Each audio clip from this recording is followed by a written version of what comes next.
Man hört ein Klappern. Wenn ich die Kupplung trete, ist es weg. Ich weiß nicht, ob man das auf dem Video hört.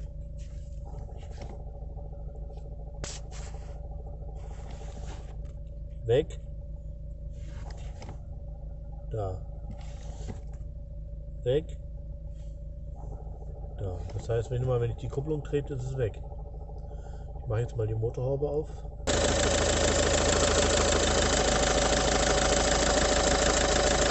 Ja, man hört auch ein leichtes Klackern, aber der Motor ist zu laut.